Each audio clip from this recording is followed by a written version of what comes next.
তারাশঙ্কর বন্দ্যোপাধ্যায় রচিত তাসের ঘর। অমর শখ করিয়া চায়ের বাসনের একটা সেট কিনিয়াছিল। 6টা পিরিচ পেয়ালা, চা দানি ইত্যাদি রংচং করা সুদৃশ্য জিনিস। দামও নিতান্ত অল্প নয়। 4 টাকা মধ্যবিত্ত গৃহস্থের পক্ষে অনেক। অমরের মায়ের হুকুম ছিল, সেটটি যত্ন করে তুলে রেখো বৌমা, কুটুম সজ্জন এলে, ভদ্রলোকজন এলে বের করো। কলিকাতা প্রবাসী হরেন্দ্রবাবুরা দেশে আসিয়াছেন। আজ তাহাদের বাড়ির মেয়েরা অমরদের বাড়িতে বেড়াইতে আসিবেন। তাহারই উদ্যোগ আয়োজনে বাড়িতে বেশ সমারোহ পড়িয়া গিয়াছে। মা বলিলেন, চায়ের সেটটা আজ বের করো তো গৌরী। গৌরী বাড়ির মেয়ে, অমরের অবিবাহিতা ভগ্নী। মা চাবির গোছাটা গৌরীর হাতে দিলেন। গৌরী বাসনের ঘর খুলিয়া জার্মান সিলভারের ট্রে সমেত সেটটি বাহির করিয়া আনিয়া বলিল, 5টা কাপ রয়েছে কেন মা? আর একটা কাপ কি হলো? এই দেখো বাপু, সবে এই আমি বের করে আনছি, আমাকে দোষ দিও না যেন। বিরক্ত হইয়া মা বলিলেন, দেখো না ভালো করে খুঁজে, ঘরেই কোথাও আছে, পাখা হয়ে উড়ে তো যাবে না। গৌরী সেটটা সেইখানে নামাইয়া আবার ভালো করিয়া ঘর খুঁজিয়া আসিয়া বলিল, পাখাই হলো না কেউ খেয়েই ফেললো সে আমি জানি না বাপু, তবে ঘরের মধ্যে কোথাও নেই। দুমদাম করিয়া মা ঘরে প্রবেশ করিতে করিতে বলিলেন, তোমার দোষ কি মা? আমার কপালের দোষ। তোমরা সব চোখ কপালের উপর তুলে কাজ করো, নিচের জিনিস দেখতে পাও না। গৌরীর চোখ হয়তো কপালের উপরেই উঠিয়া থাকে, কিন্তু এক্ষেত্রে গৌরীর অপরাধ প্রমাণিত হইল না। পেয়ালাটা খুঁজিয়া পাওয়া গেল না। মা হাঁকিলেন, বৌমা বৌমা। বৌমা অমরের স্ত্রী শৈল উপরে তখন ঘর দুয়ার ঝাড়িয়া পরিষ্কার করিয়া অতিথিদের বসিবা স্থান করিতেছিল। সে নিচে আসিয়া শাশুড়ির কাছে দাঁড়াইয়া বলিল, আমায় ডাকছেন? শাশুড়ি বাসন অন্তপ্রাণ, সিন্দুকের চাবি পুত্রদের দিয়া বাসনের ঘরের চাবি লইয়াই বাঁচিয়া আছেন। পেয়ালাটার খোঁজ না পাইয়া ফুটন্ত তৈলে নিক্ষিপ্ত বার্তাকুর মতো সশব্দে জ্বলিতেছিলেন। তিনি বলিলেন, হ্যাঁ গো রাজার কন্যে, নইলে বৌমা বলে ডাকা কি ওই বাউরিদের না ডোমেদের? শৈল নীরবেই দাঁড়াইয়া রহিল। উত্তর করা তার অভ্যাস নয়। শাশুড়ি বলিলেন, একটা পেয়ালা পাওয়া যাচ্ছে না কেন, কি হলো? একটু নীরব থাকিয়া বধূ বলিল, ওটা আমি ভেঙে ফেলেছি মা। শাশুড়ি কিছুক্ষণ বধূর মুখের দিকে চাহিয়া থাকিয়া বলিলেন, বেশ করেছ মা, কি আর বলবো বলো। সত্য কথা, এমন অকপট ভাবে অপরাধ স্বীকার করিলে অপরাধীকে মার্জনা করা ছাড়া আর উপায় থাকে না। সশব্দে দরজাটা বন্ধ করিয়া দিয়া শাশুড়ি বলিলেন, ও 5টাকেও ফেলে দেব আমি চুরমার করে ভেঙে। রাগ গিয়া পড়িল চায়ের সেটটার উপর। শৈল সবই সহ্য করে সে নীরবে দাঁড়াইয়া রহিল। শাশুড়ি বলিলেন, ভেঙেছ বলা হলো, বেশ হলো, আবার চুপ করে দাঁড়িয়ে রইলে কেন? যাও ওপরের কাজ সেরে এসো, জল খাবারগুলো করতে হবে। শৈল উপরে চলিয়া গেল। কিছুক্ষণ পরেই হাসি মুখে আসিয়া রান্নাঘরে শাশুড়ির কাছে দাঁড়াইল। শাশুড়ির মনের উত্তাপ কমিয়া আসিতেছিল। বলিলেন, নাও তোমাদের দেশের মতো খাবার তৈরি করো। শৈল খাবারের সাজ সরঞ্জাম টানিয়া লইয়া বসিয়া বলিল, সমস্তর ভেতরেই মাছের পুর দেব তো মা? মাছের পুর? হ্যাঁ তা দেবে বই কি, বিধবা তো কেউ আসছেন না। ময়দার ঠোঙার ভিতরে মাছের পুর দিতে দিতে শৈল বলিল, জানেন মা, এর সঙ্গে যদি একটুখানি হিং দেয়া হতো ভারী চমৎকার হতো। বাবার আবার হিং ভিন্ন কোনো জিনিস ভালো লাগে না, আর যে সে হিং আমাদের বাড়িতে ঢুকতে দেন না। আফগানিস্তান থেকে কাবুলিরা সব আসে, তারাই নিয়ে যায়। শাশুড়ি বলিলেন, পশ্চিম ভালো জায়গা মা, আমাদের পাড়া গায়ের সঙ্গে কি তুলনা হয়, না সেসব জিনিস পাওয়া যায়? শৈল বলিল, পশ্চিমেও সেই হিং পাওয়া যায় না মা, কাবুলিরা সেসব নিজেদের জন্যে আনে, শুধু বাবাকে খুব খাতির করে কিনা, টাকা কড়ি অনেক সময় নেয়, তাই সেই জিনিস দেয়। শুধু কি হিং, যখন আসবে তখন প্রত্যেকে আঙুর, বেদানা, নাশপাতি, বাদাম, হিং এসব ছোট ছোট ঝুড়ি দিয়ে যায়। 5 জনের মিলে সে হয় কত, কাঁচা জিনিস অনেক পচেই যায়। ও ঘরের বারান্দা হইতে ননদ গৌরী মৃদু স্বরে বলিল, এই আরম্ভ হলো এইবার, অর্থাৎ বাপের বাড়ির গল্প আরম্ভ হইল। সত্য কথা, শৈলর ওই এক দোষ, বিনীত, নম্র, মিষ্টমুখী সুন্দরী বউটি প্রত্যেক কথায় তাহার বাপের বাড়ির তুলনা না দিয়া থাকিবে না। পাশের বাড়িতে তুমুল কোলাহল উঠিতেছিল, শাশুড়ি এবং বধূতে কলহ বাঁধিয়াছে। শৈলর শাশুড়ি বলিলেন, যা হবে তাই হোক মা, আমার বউ ভালো হয়েছে, উত্তর করতে জানে না, দোষ করলে বকবো কি, মুখের দিকে চাইলে মায়া হয়। শৈল বলিল, ওর ছেলে স্ত্রীকে শাসন করেন না কেন? জানেন মা, আমার দাদা হলে আর রক্ষে থাকতো না, সঙ্গে সঙ্গে বউকে হয়তো বাপের বাড়ি পাঠিয়ে দিতেন। একবার বৌদি কি উত্তর করেছিলেন মায়ের সঙ্গে, দাদা 3 মাস বৌদির সঙ্গে কথা কননি। শেষে মা আবার বলে কয়ে কথা বলান। তবে দাদার আমার বড্ড বাতিক, খদ্দর পড়বে হাঁটু পর্যন্ত, জামা সেই হাত কাটা, এতটুকু, তামাক না, বিড়ি না, সে এক বাতিকের মানুষ। শাশুড়ি বোধ হয় মনে মনে একটু বিরক্ত হইয়া উঠিলেন, বলিলেন, নাও নাও, তাড়াতাড়ি হাত চালিয়ে নাও, দেখো যেন মাছের কাঁটা না থাকে। শৈল বলিল, ছোট মাছ, কাঁটা বাছতেই হাত চলছে না মা, তবে এই হয়ে গেল। কড়ায় এক ঝাঁক সিঙ্গারা ছাড়িয়া দিয়া সে আবার বলিল, মা আমার কখনো ছোট মাছ বাড়িতে ঢুকতে দেন না, 2 সেরের কম মাছ হলেই সঙ্গে সঙ্গে ফেরত দেবেন, কুচো মাছের মধ্যে ময়া আর কাঠ মাছের মধ্যে মাগুর। শাশুড়ি বাধা দিয়ে বললেন, নাও নাও, তাড়াতাড়ি সেরে নিয়ে চুল টুল বেঁধে ফেলোগে। কেশ প্রসাধন অন্তে শৈল কাপড় ছাড়িতেছিল। ননদ গৌরী প্রশংসমান দৃষ্টিতে ভাতৃ জায়ার দিকে চাহিয়া বলিল, উহ, রং বটে তোমার বৌদি, তুমি যা পরবে তাতেই তোমাকে সুন্দর লাগবে, আর আমাদের দেখো না যেন কাঠ পুড়িয়ে। শৈল বলিল, এই যে দেবার নয় ভাই, নইলে তোমাকে দিতাম, আমার আর কি রং দেখছো, বাবা মা দাদা আর আমার অন্য বোনেদের যদি দেখতে, তবে দেখতে রং কাকে বলে, ঠিক একেবারে গোলাপ ফুল। গৌরী বিস্মিত হইয়া বলিল, বলো কি বৌদি, তোমার চেয়ে ফর্সা রং? হ্যাঁ ভাই, বাড়ির মধ্যে আমিই কালো। শাশুড়ি আসিয়া চাপা গলায় বলিলেন, আর কত দেরি বৌমা, ওরা যে সব এসে গেছেন।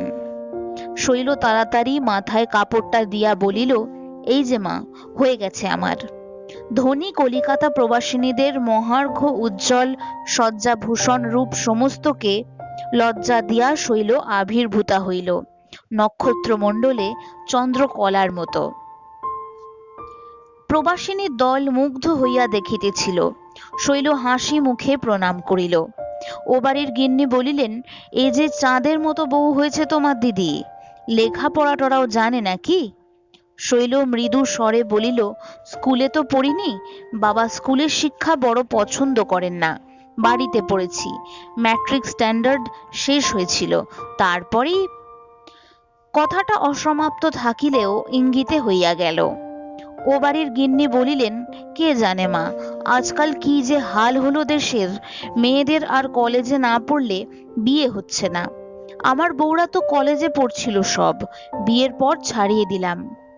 শৈল উত্তর দিল, কলেজের কোর্স আমিও কিছু পড়েছি, তবে আমার বোনরা সব ভালো করে পড়েছে, বাড়িতে দাদাই পড়ান, পড়াশোনায় দাদার ভয়ানক বাতিক কিনা, জানেন বছরে 500-700 টাকার বই কেনেন, বাংলা ইংরেজি, বিলেত থেকে ইংরেজি বই আনাবেন, কাজকর্ম যদি করতে বলবেন মা, কাজকর্ম অবশ্য বাবারই বিজনেস আছে। সেই বিজনেস দেখতে বলেন তো বলবেন, সম্মুখে জ্ঞান সমুদ্র মা, চোখ ফেরাবার আমার অবকাশ নেই। কোথায় তোমার বাপের বাড়ি? এলাহাবাদ। এলাহাবাদে গেছেন নিশ্চয়ই। আমাদের সেখানে 3 পুরুষ বাস হয়ে গেল। বাবা সেখানে কন্ট্রাক্টরি করেন। কিরকম পান টান? আমি তো ঠিক জানি না, তবে মেজো ভাই বলেন মাঝে মাঝে, এরকম করে আর চলবে না মা, তুমি বাবাকে বলো। পাকা বাড়িগুলো সব ভাড়া দিয়ে নিজে সেই খোলার বাড়িতে থাকবেন, টাঙায় চড়ে কাজ দেখে বেড়াবেন, মোটর কিনবেন না, এ করে চলবে না। বাবা বলেন, এ আমার পৈতৃক বাড়ি, যেমন আছে তেমনি থাকবে, ভাঙবও না, অন্য কোথাও যাবও না। আর গাড়িও আমি কিনবো না, ছেলেরা বিলাসী হবে। আমি রোজগার করছি, তারা যদি না পারে। জানেন, লোকে বলে মহেন্দ্রবাবু এক হিসেবে সন্ন্যাসী। শৈল কথা শেষ করিয়া মৃদু মৃদু মিষ্ট হাসি হাসে। প্রবাসিনী গিন্নি এবার শৈল শাশুড়িকে বলিলেন, তাহলে ছেলের তোমার বেশ বড় ঘরেই বিয়ে হয়েছে দিদি, তোমাদের চেয়ে অনেক বড় ঘর। তত্ত্ব তলাশ করেন কেমন বেয়াইরা? বিচিত্র সংসার, বিচিত্র মানুষের মন, কোন কথায় কে যে আঘাত পায় সে বোঝা বোধ করি বিধাতারও সাধ্য নয়। তোমাদের চেয়ে বড় ঘর, এই কথাটুকুতেই অমরের মা আহত হইয়া উঠিলেন। তিনি মুখ বাঁকাইয়া বলিলেন, কে জানে দিদি, বড় না ছোট সে জানি না, তবে বৌমাই বলেন বাপেদের এই বাপেদের ওই, কিন্তু তত্ত্ব তলাশ তো দেখি না। আজ 2 বছর ওই দুধের মেয়ে এসেছে, নিয়ে যাওয়ার নাম পর্যন্ত নেই। শৈল মুহূর্তে বলিয়া উঠিল, জানেন তো মা, বাবার আমার অদ্ভুত ধরন। তিনি বলেন, যে বস্তু আমি দান করলাম সে আবার আমি কেন আমার বলে আমার ঘরে আনবো? তবে যাকে দান করলাম সে যদি স্বেচ্ছায় নিয়ে আসে তখন তাকে আদর করব, সম্মান করব, আমার বলবো। আর তত্ত্ব তলাশ এত দূর থেকে করা সম্ভব হয়ে ওঠে না। কিন্তু টাকা তো চাইলেই দেন তিনি, যখন চাইবেন তখনই দেবেন। শাশুড়ি বলিয়া উঠিলেন, কি বললে বৌমা, তোমার বাবা আমাদের টাকা দেন? কখন, কোন কালে? শৈল বলিল, আপনাদের কথা তো বলিনি মা, আপনি জিজ্ঞেস করে দেখবেন, 100, 50, 80 চাইলেই তিনি দেন, কেন দেবেন না? শাশুড়ির মুখ কালো হইয়া উঠিল। শুধু স্বগ্রামবাসী নয়, উপস্থিত মহিলাবৃন্দ, প্রবাসিনী, দেশ দেশান্তরে এ সংবাদ রটিয়া যাইবে। অমরের মায়ের মাথা যেন কাটা গেল। তিনি বলিলেন, ভালো, অমর আসুক, আমি জিজ্ঞাসা করব, ঘুণাক্ষরেও তো আমি জানি না। ও বাড়ির গিন্নি বলিলেন, তোমায় হয়তো বলেনি অমর, দরকার হয়েছে শাশুড়ির কাছে নিয়েছে। অমরের মা বলিলেন, সে নেবে কেন ভাই, সে নেওয়া যে তার অন্যায়, নিজ কাজ। ছি, শাশুড়ির কাছে হাত পাতা, ছি। অমর কাজ করে কলিকাতায়, সেখানে সে অর্ডার সাপ্লাইয়ের ব্যবসা করিয়া থাকে। ব্যবসা হইলেও ক্ষুণ্ণ তার আয়তন, সংকীর্ণ তার পরিধি, তবুও সে স্বাধীন, তাই মাসে 2 বার করিয়া সে বাড়ি আসিয়া থাকে। অমরের মা রোষ কষায়িত নেত্রে পুত্রের আগমন পথের দিকে চাহিয়া রহিলেন। ধনী কলিকাতা প্রবাসিনীদের সম্মুখে যে অপমান তাহার হইয়াছে সে তিনি কিছুতেই ভুলিতে পারিতেছেন না। শুধু তাহার সংসারের অস্বচ্ছতাই নগ্নভাবে আত্মপ্রকাশ করে নাই, তাহাকে মিথ্যাবাদিনী সাজিতে হইয়াছে। এ কয়দিন বধূর সঙ্গেও একরূপ বাক্যালাপ করেন নাই। শৈল অবশ্য সে বিষয়ে দোষী নয়, সে সদা সর্বদাই মুখে হাসিটা মাখিয়া শাশুড়ির আজ্ঞার জন্য তাহার মুখের দিকে চাহিয়া থাকে। সংসারের নিয়ম, কাল অগ্নির উত্তাপও হরণ করিয়া থাকে, মনের আগুনও নিভিয়া আসে। কিন্তু শৈল দুর্ভাগ্য, শাশুড়ির মনের আগুন শিখা রস্য হইতে না হইতে ইন্ধনের প্রয়োগে দ্বিগুণ হইয়া উঠিল। পাড়ায় ঘরে ঘাটে এই লইয়া যে কানাকানি চলিতেছিল সেটা ভালোভাবেই ক্রমশ জানাজানি হইয়া গেল। সেদিন সরকারদের মজলিসে এক দফা প্রকাশ্য আলোচনার সংবাদ অমরের মা সকর্ণেই শুনিয়া আসিলেন। দিন দশেক পরেই কিসের একটা ছুটি উপলক্ষে অমর বাড়ি আসিবার কথা জানাইয়া দিল। শৈলর মাথায় যেন আকাশ ভাঙিয়া পড়িল। কথাটা মিথ্যা। বারবার সংকল্প করিয়াও সে এই বিষয়ে স্বামীকে কোনো কথা লিখিতে পারে নাই। কোনো অনুরোধ জানাইতে কেমন যেন লজ্জা বোধ হইয়াছে। তাহার হাত চলে নাই, ঠোঁট কাঁপিয়াছে, চোখে জলও দেখা দিয়াছে। সে চিঠির কাগজখানা জড়ো করিয়া মুড়িয়া ছুঁড়িয়া ফেলিয়া দিয়াছে। শৈল আপনার শয়ন কক্ষে স্তব্ধ প্রতীক্ষায় স্বামীর জন্য বসিয়া রহিল। অমর আসিলেই সে তাহার পায়ে আছাড় খাইয়া পড়িবে। অকস্মাৎ অমরের উচ্চ ক্রুদ্ধ কণ্ঠস্বরে সে চমকিয়া উঠিল। অন্ধকারের আবরণের মধ্যে চোরের মতো নিঃশব্দে বাহিরে আসিয়া সে আশ্বস্ত হইল। ক্রোধের প্রসঙ্গ তাহাকে লইয়া নয়। অমর বচসা জুড়িয়া দিয়াছে কুলির সহিত। এই আধ-মাইল মালের ওজন আধ-মণ 25, তোকে 2 আনা দিলাম, আবার কত দেব? লোকটাও ছাড়িবার পাত্র নয়।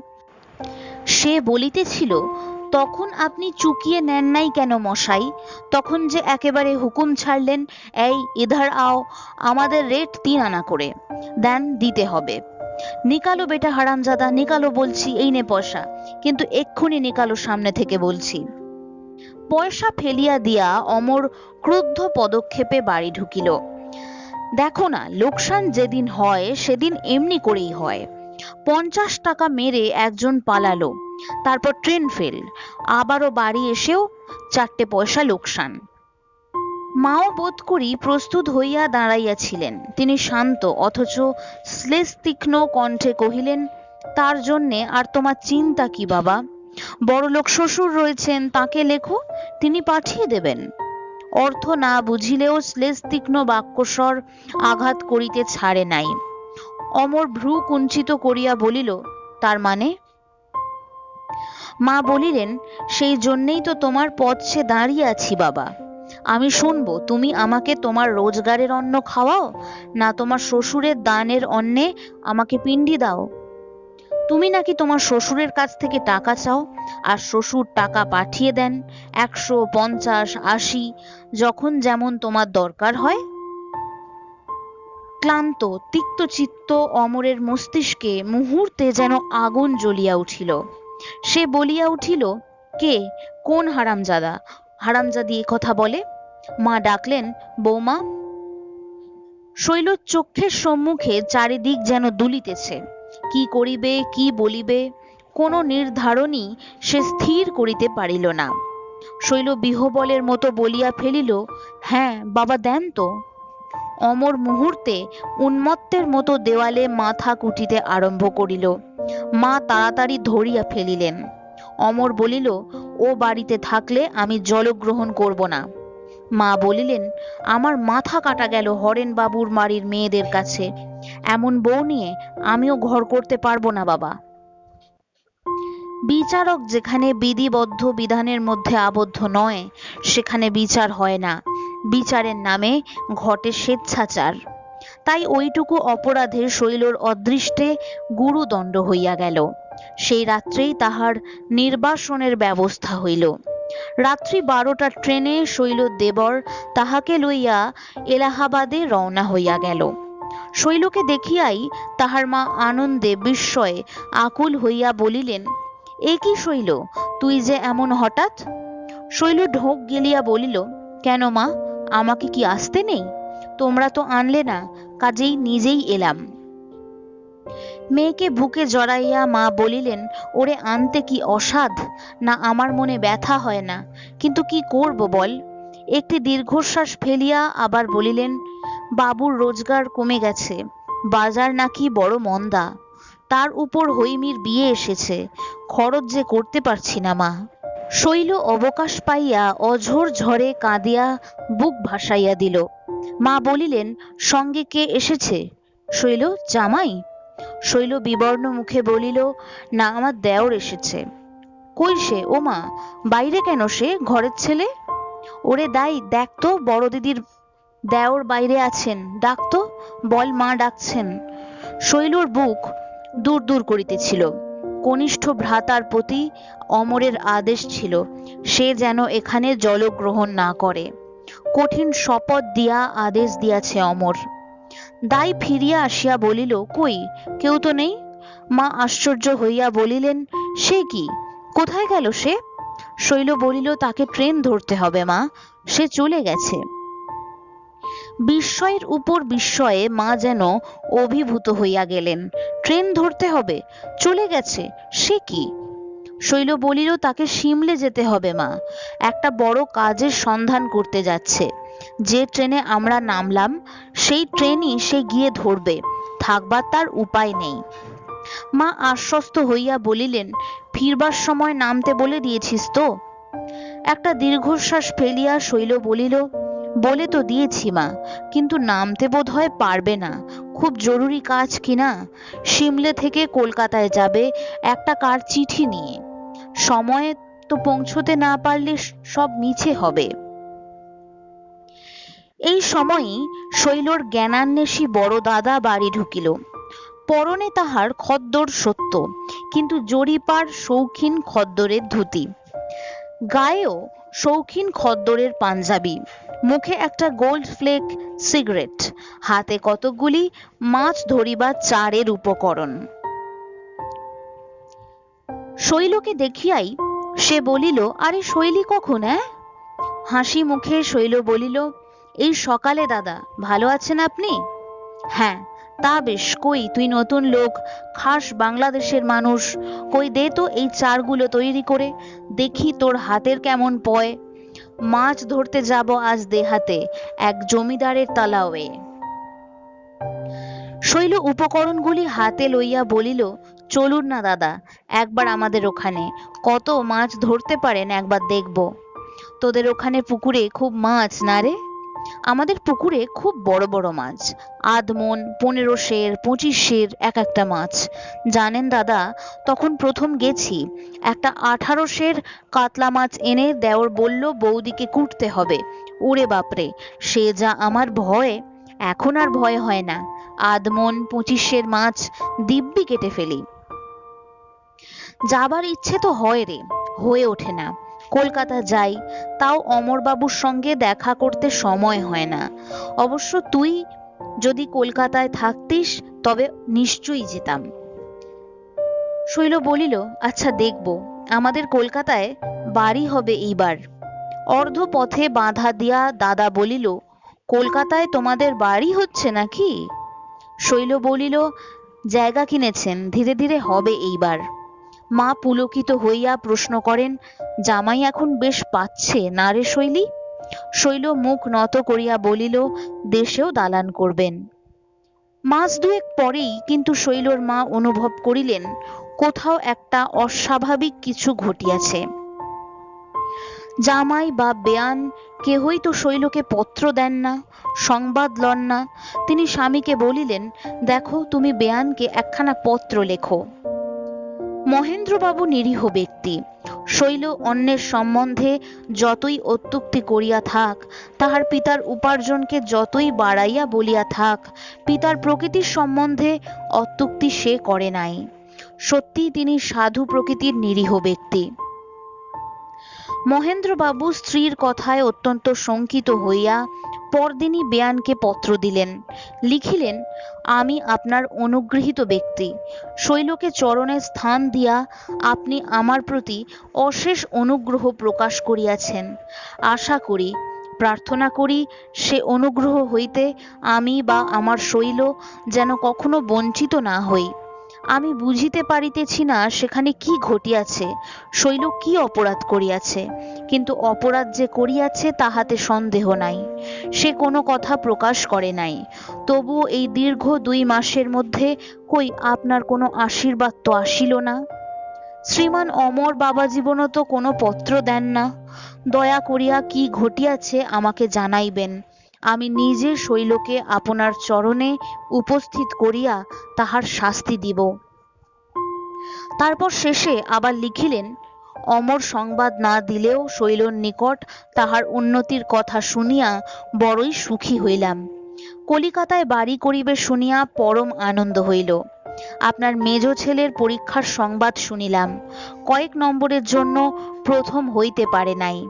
আশীর্বাদ করি বিয়েতে সে যোগ্য স্থান লাভ করিবে। পত্রখানা পড়িয়া অমরের মায়ের চোখে জল আসিল। মনে তাহার যে ক্রোধ বহ্নি জ্বলিতেছিল ইন্ধনের অভাবে সময়ক্ষেপে, সে বহ্নি নিভিয়া গিয়াছে। প্রতি পদে তাহার শৈলর প্রতিমার মতো মুখ মনে পড়িত। বলুক সে মিথ্যা, তবু মিষ্ট কথার সুরটি তাহার কানে বাজিত। আজ বেআইয়ের পত্র পড়িয়া তাহার সকল গ্লানি নিঃশেষে বিদূরিত হইয়া গেল। শুধু বিদূরিত হইয়া গেল নয়, পুত্রবধূর উপর মন তার প্রসন্ন হইয়া উঠিল। পত্রের শেষ ভাগটুকু পড়িয়া আবার তিনি সেখানটায় পড়িলেন, কলিকাতায় বাড়ি ইত্যাদি। তিনি অমরকে পত্র দিলেন, বেআইকে লিখিলেন, বৌমা আমার ঘরের লক্ষ্মী, লক্ষ্মীর কোনো অপরাধ হয় তবে কার্যগতিকে সংবাদ লইতে পারি নাই, সে দোষ আমারই। শীঘ্রই অমর বৌমাকে আনিবার জন্য যাইবে। পত্র পাইবা মাত্র শৈল পুলকিত হইয়া স্বামীকে পত্র লিখিতে বসিল। অমর আসিয়াছে, 10-12 সেরের একটা মাছ সে সঙ্গে আনিয়াছে। শৈল তাড়াতাড়ি সেটি কাটিতে বসিল। বলিল, বড় জাতের মাছ বোধ হয় ধরা পড়েনি, ওগুলো মাজলা জাত। ওদিক হইতে ভাতৃ যায়া বলিল, এই আরম্ভ হইল, শ্বশুর বাড়ির অবস্থা ভালো আর কারো হয় না। রাত্রে অমরের নিকট শৈল নত মুখে দাঁড়াইয়াছিল। অমর একখানা পত্র বাহির করিয়া দেখাইয়া বলিল, এসব কি বলতো? একটা বড় মাছ যেমন করিয়া হোক আনিবে। এখানে আমি আমাদের অনেক মাছ আছে বলিয়াছি, বেশ আমাদের 16 আনা একটা পুকুরই নেই, অথচ ছি এখানে মুক্তার গহনার চল হইয়াছে, আমার জন্য ঝুটা মুক্তার মালা 1 ছড়া। ও কি কাঁদছ কেন শৈল? শৈল শৈল বিছানায় মুখ গুজিয়া আকুল হইয়া কাঁদিয়া উপাধান সিক্ত করিয়া তুলিল। সে কথা যে তাহার অমরকে মুখ ফুটিয়া বলিবার নয়।